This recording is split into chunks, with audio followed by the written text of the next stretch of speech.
नमस्कार, मैं हूं आपके साथ अलीम अतर। जोहार। झारखंड की शुरुआत बड़ी खबर से करेंगे। रांची से इस वक्त एक बड़ी खबर आ रही है, जहां पर रातू थाना क्षेत्र में एक पीएलएफआई उग्रवादी पुलिस की गोली से घायल हो गया।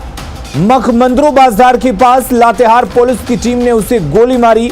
घायल उग्रवादी का नाम छोटू लोहरा है, जो पीएलएफआई से जुड़ा हुआ है। घायल उग्रवादी रिचू गुटा में हुई फायरिंग में शामिल था। फिलहाल घायल उग्रवादी का रांची के अस्पताल में इलाज चल रहा है। मिली जानकारी के मुताबिक उग्रवादी ने लातेहार पुलिस पर पिस्टल तान दिया था, जिसके बाद हुई फायरिंग में उसे गोली लगी। पुलिस की टीम घायल उग्रवादी से पूछताछ में भी जुटी हुई है।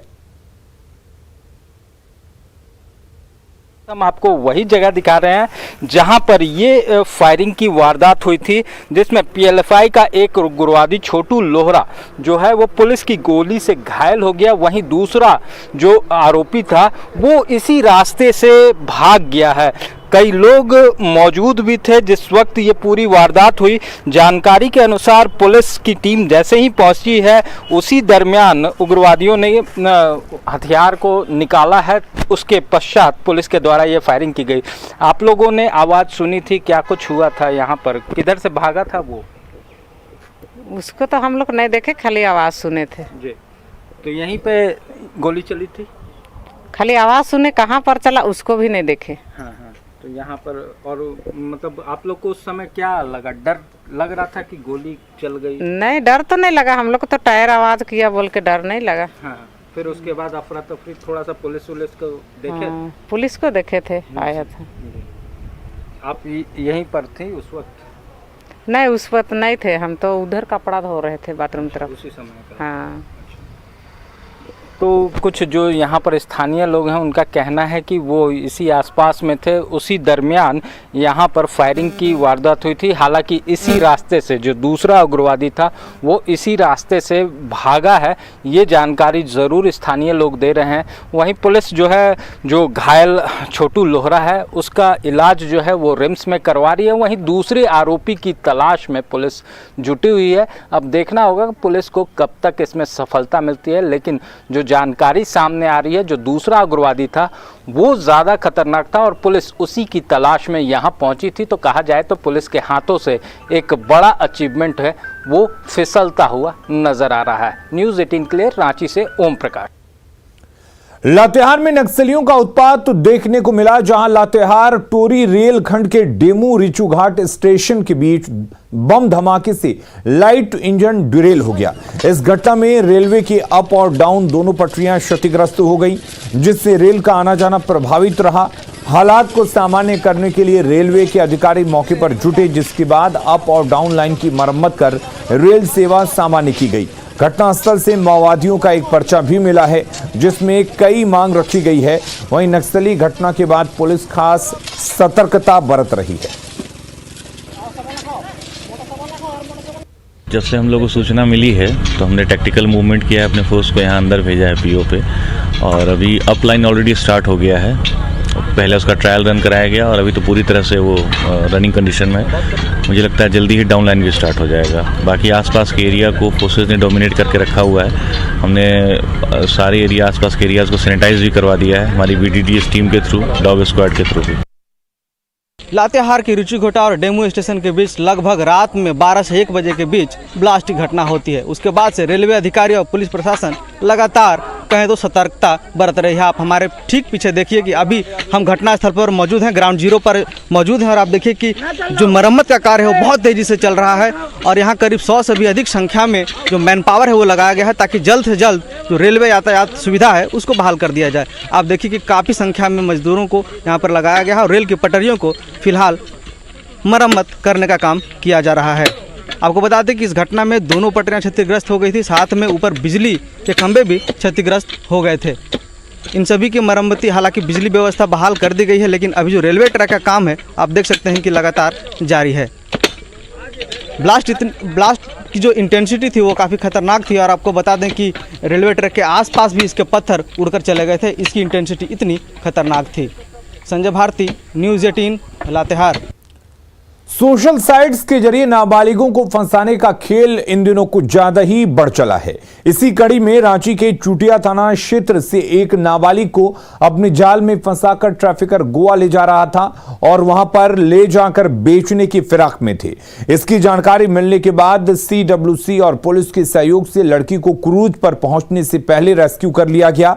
वहीं अब नाबालिग को रांची लाने के लिए एक टास्क फोर्स टीम का गठन किया गया है। दरअसल कोविड काल में सोशल साइट्स प्लेटफॉर्म का इस्तेमाल बढ़ा है, जिसका फायदा उठाकर ट्रैफिकर उठा रहे हैं। नाबालिगों को मुंबई की चकाचौंध का सपना दिखाकर देह व्यापार के दलदल में धकेला जा रहा है। ये एक जब बच्ची ने फ़ोन किया, हम लोग को बताया कि हमें नहलाया जा रहा है और हमें तैयार किया जा रहा है, उसके बॉस के पास भेजा जाएगा, जो पानी वाली क्रूज जहाज़ है उस पर मुझे आज रात को भेजा जाएगा। तो रांची बाल कल्याण समिति, रांची जिला पुलिस, गोवा पुलिस के संपर्क करके बचपन बचाओ आंदोलन के सहयोग से उन बच्चों को हम लोगों ने 4 घंटे के अंदर में रेस्क्यू किया है और बहुत जल्द गोवा पुलिस उस बच्चों को लेकर के रांची आएगी। पर एक नया गाना वर्सन रील करके आया है, जिसके तहत वो नया गाना और अपने आप को एक्टिंग करके उसको डाल रहा है। उसके पीछे इस तरह के कुछ लड़कों का एक समूह है जो कि ऐसे लड़कों को टारगेट कर रहा है और जिसके चलते ये लोग दलदल में फंसते जा रहे हैं। गोड्डा के सूडमारा में हाथियों का आतंक जारी है। यहां करीब 20 दिनों से हाथियों ने डेरा डाला हुआ है। कल देर रात हाथियों के झुंड ने बाराताड़ गांव में 4 घरों को तोड़ दिया। वहीं 3 मवेशियों की भी कुचलकर जान ले ली। वन विभाग और प्रशासन की लापरवाही से लोग नाराज दिख रहे हैं और बार बार सूचना दिए जाने के बाद भी हाथियों को भगाने में नाकाम रहने पर अब सड़क पर उतरने का अल्टीमेटम दे दिया है। यहाँ से रेंजर साहब को फोन किया, फॉरेस्टर डिपार्ट को भी फोन किया, फॉरेस्टर साहब को फोन किया, आदमी भेज रहे हैं, अभी सुबह भी फोन हुई, रेंजर साहब से बात हुई कि सर आप आदमी भेजिए, इस तरह का घटना हुआ, 8 दिन से आप जानते हैं परेशान हैं। लेकिन बोला कि हम तो बाहर में हैं, आप जाएंगे तो कब जाएंगे? हम लोग मरने के बाद, हम तो यहाँ 8 दिन से पड़े हुए हैं। हम खुद जो है ना यहाँ का डीलर से बोल के कुछ चावल वावल दिलवाए कि लोग खाने के लिए, इसके बाद जो है तेल उल का व्यवस्था करवाए। सरकार और प्रशासन को कठोर निर्णय करना चाहिए। पहले तो यह हाथी यहाँ से कैसे निकले, और जैसा कि DFO ने बताया कि 2 हाथी झुंड से बिछड़ा है, कई लोगों की जान भी गई है। अगर वह जानलेवा ही हो गया और सचमुच में वही हाथी है तो फिर सरकार को कठोर निर्णय प्रशासन को करना चाहिए। हाथी का आतंक पिछले 10 दिनों से इस गांव में देखा जा रहा है। करीबन 10 दिनों में 3 लोगों की जान जा चुकी है इस हाथी की वजह से और कई घर को तोड़ा गया है। लेकिन कल रात का जो मंजर है, ये मंजर भयावह है। ये वो तस्वीर है, इस गांव की तस्वीर है जहां इस गांव के घर को पूरी तरीके से क्षतिग्रस्त कर दिया गया है और गांव में करीबन 3 से 4 मवेशियों की भी जान जा चुकी है हाथी की वजह से। ग्रामीणों ने बताया है कि कल देर रात 1 बजे हाथी इस गाँव में आया था और उसके बाद कई मवेशियों की जान ली और घर को तहस नहस कर दिया। जितने अनाज थे घर के अंदर उसे खा लिया और घर के दीवारों को, जो चदरे से बनाए गए छत थे, उसे तोड़ दिया गया और तहस नहस कर दिया गया। ग्रामीणों ने बताया कि वन विभाग की टीम इन चीजों को लेकर सरेंडर कर चुकी है। उन्होंने कल रात कहा कि अब हम कुछ नहीं कर सकते, जिला प्रशासन जो करेगी उसे आपको देखना होगा। जब हमारी बात यहाँ के लोगों से हुई है तो उन्होंने स्पष्ट रूप से कहा है कि करीबन 10 दिन से हर रोज रात जगा कर वो लोग यहाँ पर देख रहे थे यहाँ की स्थिति। लेकिन कल रात की जो भयावह स्थिति हुई है ये दर्दनाक है, क्योंकि मवेशियों की जब जान गई तो एक ही घर इस गांव के अंदर ऐसा है जहां छत है और उसी छत पर पूरे गांव के लोग रहते थे। और सभी ग्रामीणों ने कहा है कि सभी लोग जिला प्रशासन के पास जाएंगे और गुहार लगाएंगे आखिर किस तरीके से यहां लोग अब जीवन बसर करें, क्योंकि हाथी जो है हर रोज आतंक मचा रहा है। गौरव झा, न्यूज़ 18, गोड्डा। कोरोना के खिलाफ जारी जंग को लेकर झारखंड को आज 13 लाख कोविशील्ड वैक्सीन की डोज मिली है। पुणे से वैक्सीन की पहली खेप में 7 लाख डोज आई है, जबकि दूसरी खेप में 6 लाख डोज पहुंच चुकी है। बिरसा मुंडा एयरपोर्ट से सभी वैक्सीन को NHM नामकुम वेयरहाउस में रखा जा रहा है, जहां से उसे राज्य के सभी जिलों में वैक्सीन सेंटर तक डिमांड के अनुसार पहुंचाया जाएगा। कोविशील्ड की खेप आने से राज्य में कोरोना वैक्सीनेशन में तेजी आने की उम्मीद जताई जा रही है। संक्रमण का दौर तो चल ही रहा है, लेकिन जो वैक्सीन का टीका है वो लगातार जारी है। मैं इस वक्त बिरसा मुंडा एयरपोर्ट रांची पर हूं और आप देख सकते हैं तस्वीरों के माध्यम से यह पूना से कोविशील्ड का 7 लाख डोज एयर एशिया से पहुंचा है और ये सीधे यहां से नामकुम NHM जाएगा। कुल मिलाकर के आज रांची 13 लाख वैक्सीन का डोज पहुंच रहा है। आप तस्वीरों के माध्यम से देख सकते हैं कि बिरसा मुंडा एयरपोर्ट से ये वैक्सीन पूना एयरपोर्ट से चल करके पहुंचा है और आपको मैं दिखा रहा हूं ये कार्गो विमान से सीधा उतर करके जिस तरह से रखा जा रहा है, सीधा नामकुम का वेयर हाउस में ये रखा जाएगा। हम बात करते हैं यहाँ के जो कर्मचारी हैं उनसे। आप बताएं कि ये कितना वैक्सीन अभी तक आया है? सर अभी तो 7 लाख आई हुई है। साथ एक और कर्मचारी हैं, उनसे बात करेंगे। अभी कितना वैक्सीन पहुंचा है? 7 लाख डोज। किस फ्लाइट से पहुंचा है? एयर एशिया से। और कितना पहुंचने वाला है? 6 लाख डोज और पहुंचने वाला है। ये जाएगा कहाँ? Namkum RCH office. उसके बाद पूरे झारखंड पूरे हर जिला डिस्ट्रीब्यूट होगा। नामकुम NHM वेयर हाउस है, वहाँ इस वैक्सीन को रखा जाता है। उसके बाद झारखंड के 24 जिला में वहीं से डिस्ट्रीब्यूट होता है। उसके बाद लोग को वैक्सीन का टीका लगाया जाता है। कैमरामैन संत कुमार के साथ निरंजन सिंह, न्यूज़ 18 रांची। गोड्डा में माता जागरण के स्टेज पर जब नचनियां नाचने लगी तो मंचले भी मचलने लगे। भोजपुरी गानों के तड़के ने महफिल में और भी रंग भर दिया।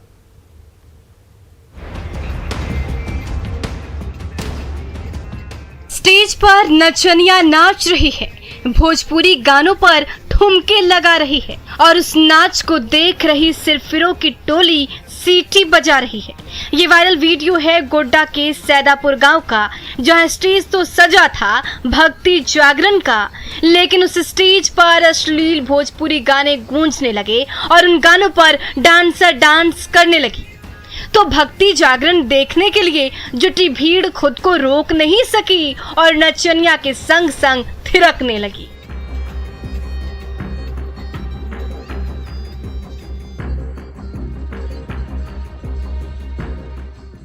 मौका तो माता जागरण का था, लेकिन लाइट की चकाचौंध और तेज म्यूजिक के कान फोड़ू शोर के बीच जब स्टेज पर मदमस्त बाला ठुमके लगाने लगी तो सिरफिरों की टोली मंच के बिल्कुल करीब पहुंच गई और डांसर के संग संग थिरकने लगी। एक एक पल गुजरता जा रहा था और भीड़ की फरमाइश पर नचनिया भी ठुमके लगाए जा रही थी। तो माहौल में इतना रंग भर गया कि हर कोई नर्तकी के साथ साथ झूमने लगा।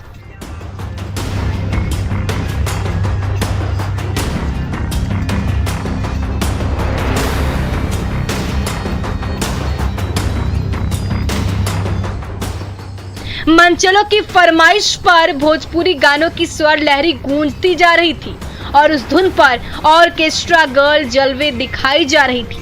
भक्ति जागरण के मंच पर नचनिया के भौंडा नाच के वीडियो ने सोशल मीडिया में सनसनी मचा दी है। गौरव झा, न्यूज़ 18 गोड्डा। झारखंड में जंगल बचाने को लेकर गांव के लोग खुद आगे आ रहे हैं। रांची के अनगढ़ा प्रखंड अंतर्गत बीसा पंचायत के ग्रामीणों ने इसके लिए नायाब पहल की है। ग्राम सभा ने करीब 230 एकड़ में फैले जंगल में अधिसूचना बोर्ड लगाया है।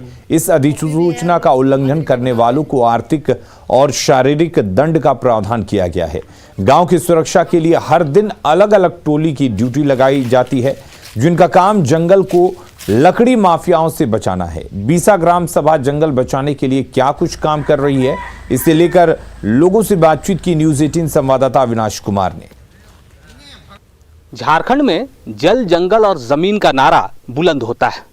सरकार जंगल बचाने को लेकर कई दावे तो करती है, लेकिन उसके दावे और हकीकत में बहुत बड़ा फर्क है।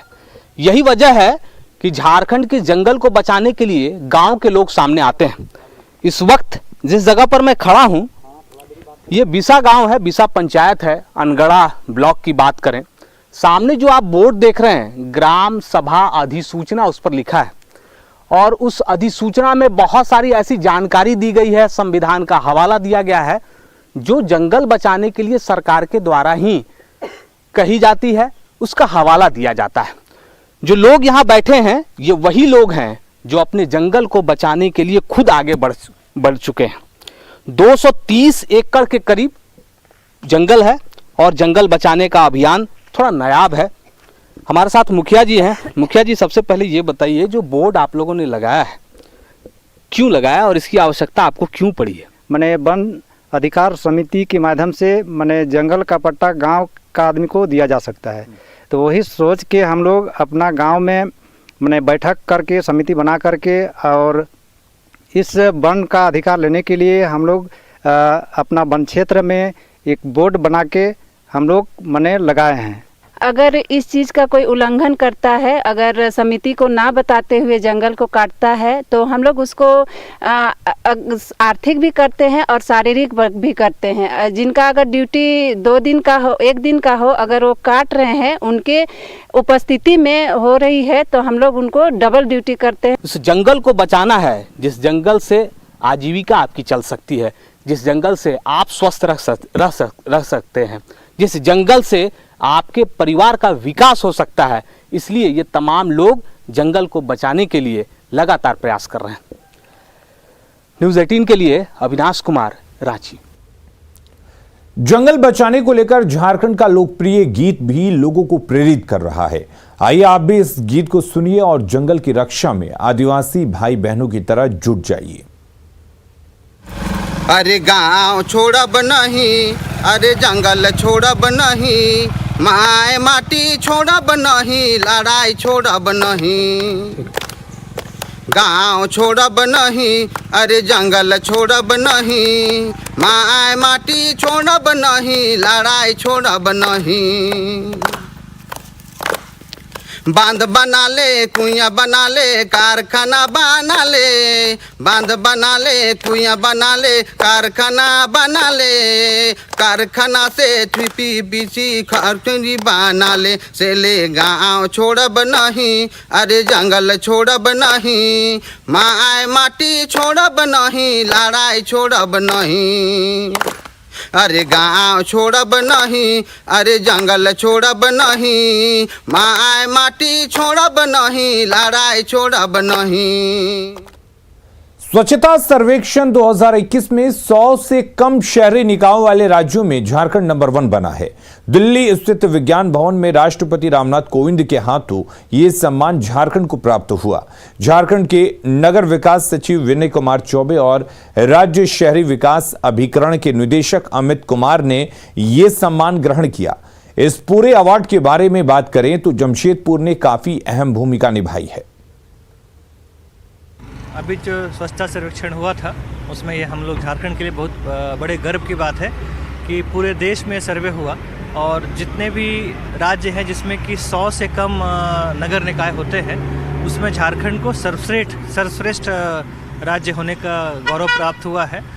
नंबर 1 रैंकिंग इसको मिला है। 5 मित्र सुरक्षा चैलेंज में जो है वो अवार्ड मिला है और उसमें 5 करोड़ की पुरस्कार राशि भी प्राप्त हुई है और इस राशि का खर्च जो है वो जो हमारे सफाई मित्र हैं उनके कल्याण हेतु एवं उनके लिए जो कैसे कार्य उनके सहज हो सके इसके लिए वो राशि जो है वो खर्च की जाएगी। साथ ही साथ स्टार रैंकिंग भी जो है वो गार्बेज फ्री स्टार रैंकिंग जो है वो उसमें भी जमशेदपुर को जो है वो अवार्ड मिले हैं। सिटीजन्स फीडबैक में जुगसलाई को जो है वो अवार्ड मिला है। न्यूज 18 की खास मुहिम मिशन साहस के जरिए MSME सेक्टर में आगे बढ़ने के बेहतरीन टिप्स साझा करेंगे जाने माने MSME एक्सपर्ट विनायक नाथ। इस श्रृंखला में विनायक नाथ से जानिए समय पर कैसे जुटाएं फाइनेंस और फंडिंग। देखिए मिशन साहस में सिर्फ न्यूज 18 बिहार झारखंड पर।